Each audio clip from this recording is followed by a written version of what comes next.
We're enjoying a nice cat bath today. We'll see how long that lasts. Happy Monday. Great to see you.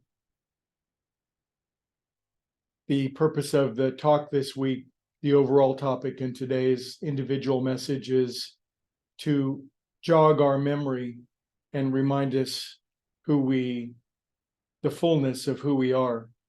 And usually that has to do with stories. Anyway, I'm kind of a baby musician, I guess you might say.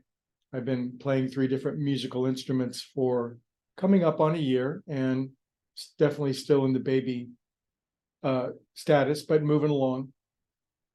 On the drums, I've sort of reached a place where the next phase of my development is something called a polyrhythm.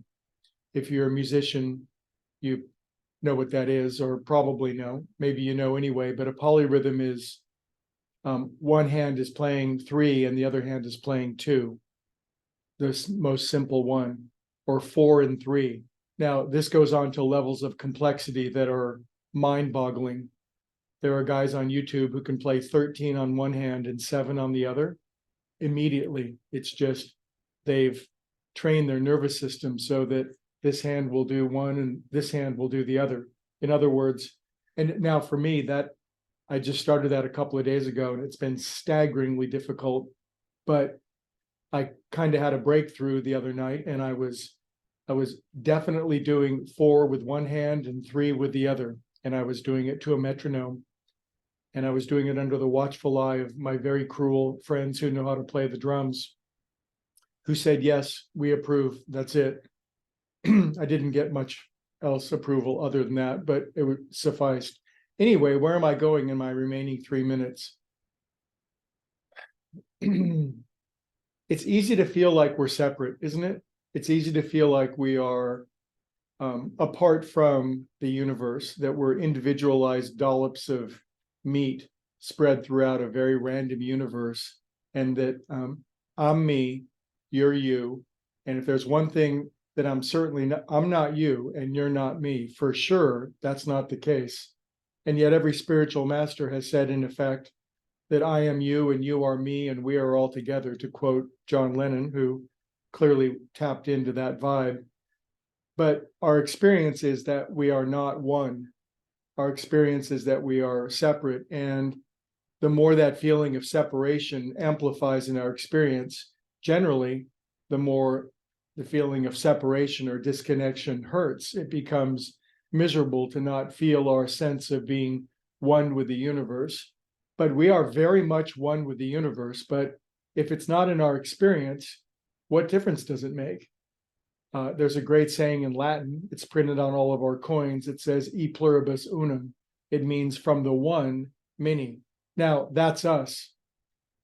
God, let's call God God just for the time being, has individuated him or herself into an infinite number of expressions of itself.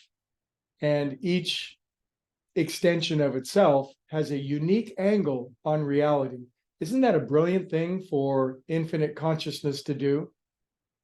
Not only to be a unified one consciousness, but to have an infinite number of extensions of itself that view the universe from a different angle. And both of these are going on concurrently. Infinite consciousness is the totality of consciousness and every individualized point within consciousness simultaneously. Wow, we. Now, we, who we think we are, we're these separated bits of consciousness. And in that part of the adventure, we can feel very separate and apart from. But simultaneously going on is our God consciousness. There's a polyrhythm going on. We're both one and many at the same time. Now, getting that experience is a bit of a trained exercise at the start. But once we begin to get the hang of it, we'll start to get really, really good at it. In any given moment, we can enjoy the unique adventure of our own individual experience, and we can tap in to the unified experience of the totality of being. Wow. It's sort of like every drop in the ocean is the ocean. You could take the ocean and obviously individuate it into an infinite number of droplets. There's still the ocean, but any one particular drop could become very forgetful of its original essential nature, but be that as it may, it still is that. And so we're drops remembering our oceanic nature, so to speak. We'll riff on this all week long, but as a suggestion or an exercise, as you go through your day as an individual, pause from time to time, and a simple willingness to remember the oceanic connection of consciousness that's running within all of us simultaneously. Have fun with it. And we're going to continue our bath. I'll see you soon.